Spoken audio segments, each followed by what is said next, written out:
आज की कहानी है नेल कटर, जिसे लिखा है उदय प्रकाश ने, जिसे आप सुनने जा रहे हैं मेरे यानी दीपिका की आवाज़ में। तो आइए सुनते हैं कहानी नेल कटर।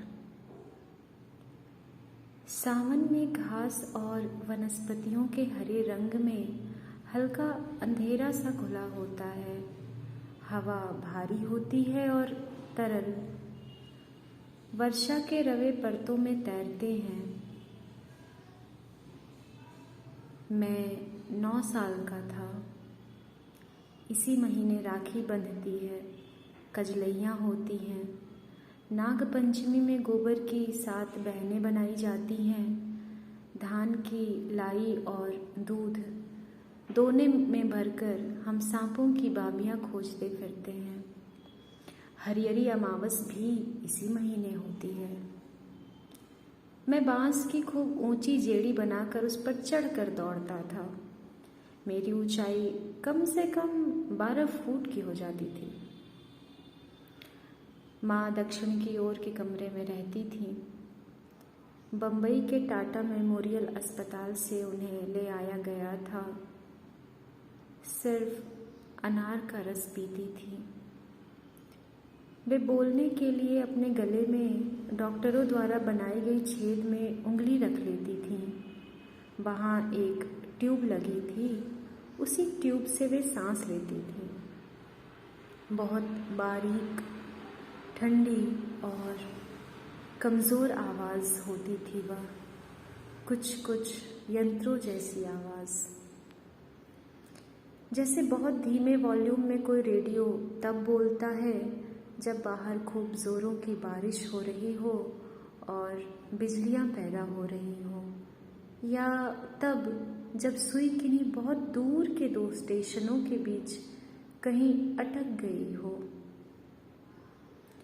माँ को बोलने में दर्द बहुत होता होगा, इसलिए कम ही बोलती थी।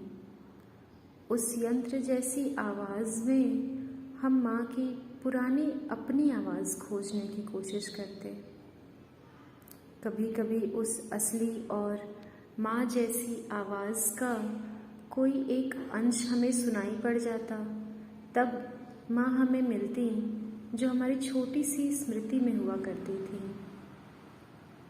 लेकिन माँ सुनना सब कुछ चाहती थी, सब कुछ।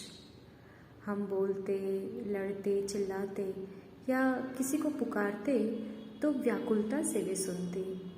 हमारे शब्द उन्हें राहत देते होंगे। उनकी सिर्फ आंखें बची थीं, जिन्हें देखकर मुझे उम्मीद बनती थी कि माँ कहीं जाएंगी नहीं, मेरे पूरे जीवन भर रही आएंगी। मैं हमेशा के लिए उनकी उपस्थिति चाहता था, चाहे वे चित्र की तरह या मूर्ति की तरह ही रही आएं और न बोलें, लेकिन उनके जीवित होने का विश्वास भी रहा आए, जैसा कि चित्रों के साथ नहीं होता। मैं कभी कभी बहुत डर जाता था और रोता था। अपने जीवन में अचानक मुझे कोई एक बहुत खाली, बिल्कुल खाली जगह दिख जाती थी। यह बहुत डरावना होता था। उस दिन माँ ने मुझे बुलाया। बाहर मैदान में घास का रंग गहरा हरा था। बादल बहुत थे और हवा में भार था। वह भीगी हुई थी। माँ ने अपनी हथेली मेरे सामने फैला दी। दाएं हाथ की सबसे छोटी उंगली की बगल वाली उंगली का नाखून एक जगह से उखड़ गया था। उससे उन्हें बेचैनी होती रही होगी। इस उंगली को सूर्य की उंगली कहते हैं।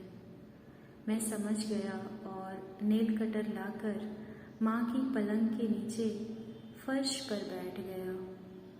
नेल कटर में लगी रेती से मुझे उनकी उंगली का नाखून घिस कर बराबर करना था। माँ यही चाहती थी। वह नेल कटर पिताजी इलाहाबाद से लाए थे कुंभ के मेले से लौटने पर 2 साल पहले। नेल कटर में नीले कांच का एक सितार बना था। माँ की उंगलियां बहुत पतली हो गई थीं, उनमें रक्त नहीं था, पीली सी त्वचा, पतंगी कागज जैसी, पीली भी नहीं, जर्द और बेहद ठंडी। ऐसा ठंडापन दूसरी बेजान चीज़ों में होता है, कुर्सियों, मेज़ों, किवाड़ों या साइकिल के हैंडल जैसा ठंडापन। और हाथ उनका इतना हल्का कैसे हो गया था? कहाँ चला गया सारा वजन? वह भार शायद जीवन होता है, जिसे पृथ्वी अपने चुंबक से अपनी ओर खींचा करती है, जो अब माँ के पास बहुत कम बचा था। उन्हें पृथ्वी खींचना छोड़ रही थी। मैंने उसकी हथेली थाम रखी थी और नाखून को रेती से धीरे धीरे घिस रहा था। मैं उनके नाखून को बहुत सुंदर, ताज़ा और चिकना बना डालना चाहता था। मैं एक बार हंसा, फिर मुस्कुराता ही रहा। माँ को ढांढस बंधाने और उन्हें खुश करने का यह मेरा तरीका था। मैंने देखा माँ को नाखून का हल्का हल्का रेती से घिसा जाना बहुत अच्छा लग रहा है। उसके चेहरे पर एक सुख था जो एक जगह नहीं बल्कि पूरे शरीर की शांति में फैला हुआ था। उन्होंने आंखें मूंद रखी थीं। 1 घंटा लगा। मैंने उनकी एक उंगली ही नहीं, सारी उंगलियों के नाखून खूब अच्छे कर दिए। माँ ने अपनी उंगलियां देखीं। यह कितना कमज़ोर और हार का क्षण होता है जब नाखून जीवन का विश्वास देते हैं। कितने सुंदर और चिकने नाखून हो गए थे। माँ ने मेरे बालों को छुआ।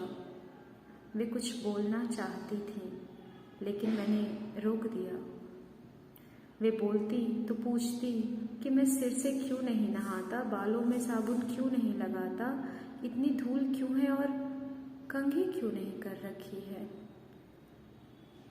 रात में ठंड थी।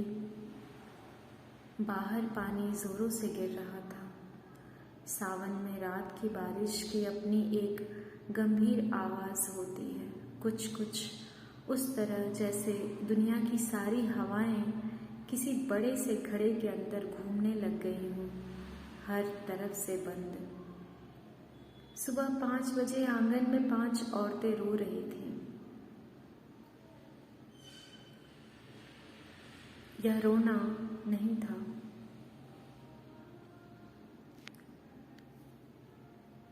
विलाप था। पता चला माँ रात में नींद में ही खत्म हो गई।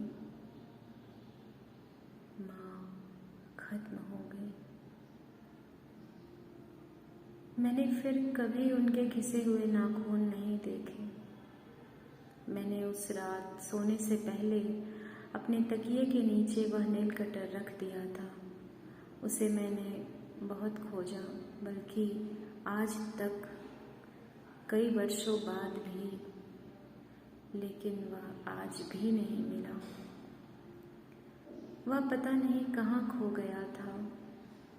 हो सकता है वह किसी बहुत ही आसान सी जगह पर रखा हुआ हो और सिर्फ मेरे भूल जाने के कारण वह मिल नहीं पा रहा हो। मैं अक्सर उसे खोजने लगता हूँ, क्योंकि चीज़ें कभी खोती नहीं, वे तो रहती ही हैं अपने पूरे अस्तित्व और वजन के साथ। सिर्फ हम उनकी वह जगह भूल जाते हैं। आप सुन रहे थे कहानी नेल कटर। मिलते हैं किसी और दिन, किसी और कहानी के साथ।